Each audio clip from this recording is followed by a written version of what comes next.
The early game in Pokemon Scarlet and Violet allows the player to set up their team structure early on in the game with customization depending on what starter the player chooses to use. There are plenty of early game items and exploring to do to set up your journey, but what should you be focusing on most? Here are 3 early game tips for new players or players who find themselves a little stuck with what to do before the first gym.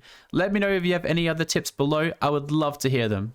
My first tip is one that helps you find the right early game Pokemon to fit your team depending on what starter Pokemon you chose, and this is always the best part about Pokemon, and it's especially fun in Pokemon Scarlet and Violet because of the numerous Pokemon the player can pick from.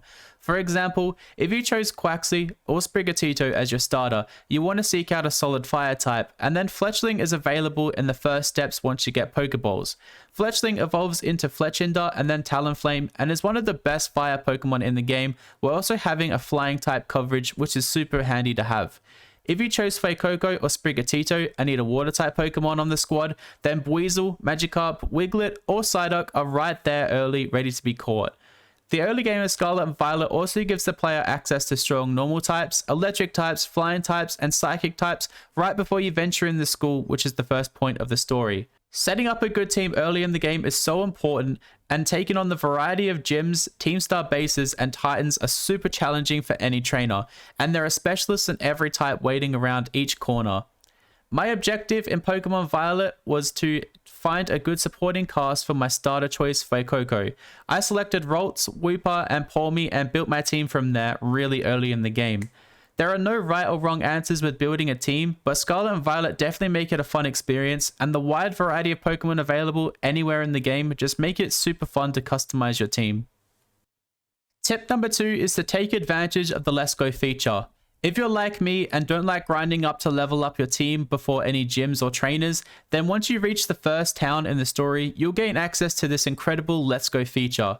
The Let's Go feature allows you to send out your Pokemon and it will battle and pick up items automatically and gain XP for the team.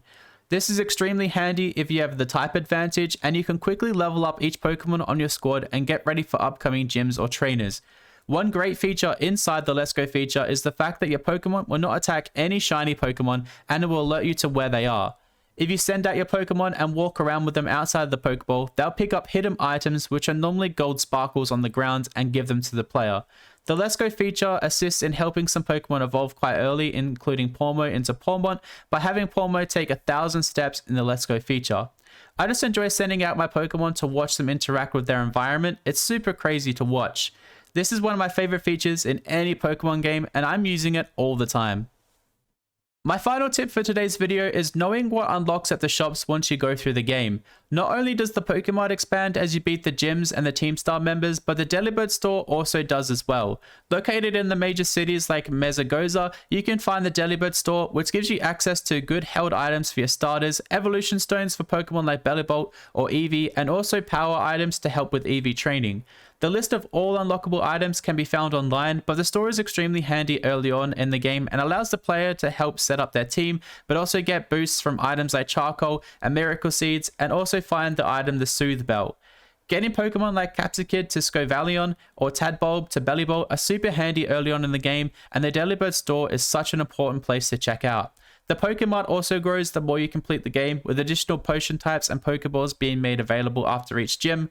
I personally wish that items like leftovers were available for a price at the stores after beating the final gyms, but I believe these stores are important enough earlier in the game as they are. So there are my 3 tips I would like to pass on to all players looking to buy Pokemon Scarlet and Violet, or trainers that are maybe lost in their early game.